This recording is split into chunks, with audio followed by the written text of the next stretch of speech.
আমি যেটা বলেছি যে তৈদ আফ্রিদি একজন মিডিয়া সন্ত্রাস, সে মিডিয়ার মাধ্যমে সে হাউন আঙ্কেলের সাথে ষড়যন্ত্র করে আমাদের যে হাউন আঙ্কেল ডিবি প্রধান যে হাউন আঙ্কেল ছিল, আপনারা দেখেছেন যে আজকে অনেকগুলো ভিডিও ভাইরাল হয়েছে। কিডনি রোগের কথা বলছে, তার স্ত্রীর প্রেগনেন্সির কথা বলেছে, তার স্ত্রী 6 মান্থ প্রেগনেন্ট সেটা বলছে, তার প্রসাবে ব্লাড যায়, সেই কথাগুলো সে বলেছে। কিন্তু এগুলো আসলে যাচাই বিষয়, ডাক্তারের বিষয়। আমাদের এই প্রশ্ন আপনারা নিচ্ছেন কেন? এই প্রশ্ন তো আপনারা উল্টা নিচ্ছেন। আচ্ছা, হ্যাঁ,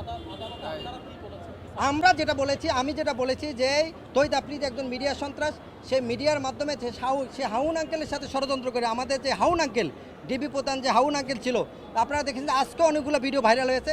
সে হাউন আঙ্কেলের সাথে মিলেমিশে মূলত এই দেশে যেভাবে আওয়ামী সন্ত্রাস, যুবলীগ সন্ত্রাস, ছাত্রলীগ সন্ত্রাসীদেরকে যেভাবে ইনফ্লুয়েন্স করা যায়, তাদের সাথে যেভাবে অ্যাড করে দেশের সন্ত্রাসী কাম করা যায়, ছাত্র জনতাকে হত্যা করা যায়, সেই তথ্য সন্ত্রাসের সাথে সরাসরি জড়িত ছিল। এবং যাত্রাবাড়ির ঘটনার সাথে সে সরাসরি ইন্ধন সহ ষড়যন্ত্রে জড়িত ছিল, ডিবি হারুন সহ। আদেশ বিজ্ঞ আদালত আমাদের আবেদনের আমাদের শুনানি, উভয়পক্ষের শুনানিতে বিজ্ঞ আদালত 5 দিনের রিমান্ড মঞ্জুর করেছে। আচ্ছা, আপনি জি, ধন্যবাদ। আজকে আমরা রাষ্ট্রপক্ষে আমরা শুনানি করেছি যে মামলাটা, সেটা হচ্ছে এই কোটা বিরোধী আন্দোলনে আসাদুল হক বাবু নামে 24 বছর বয়সী একজন জুলাই যোদ্ধা, তিনি 36শে জুলাই যাত্রাবাড়ি থানার সম্মুখে তাকে গুলি করে হত্যা করা হয়েছে। তাকে গুলিবিদ্ধ অবস্থা ঢাকা মেডিকেল কলেজ হসপিটালে নেওয়া হলে কর্তব্যরত চিকিৎসক তাকে মৃত ঘোষণা করেন।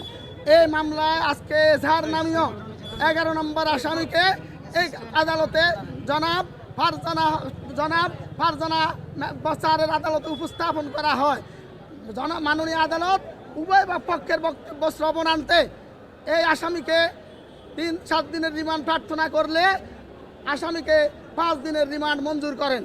এই আসামির পরিচয় হচ্ছে, ওনার নাম তৌহিদ উদ্দিন, তিনি ইউটিউবার এবং টিকটকার।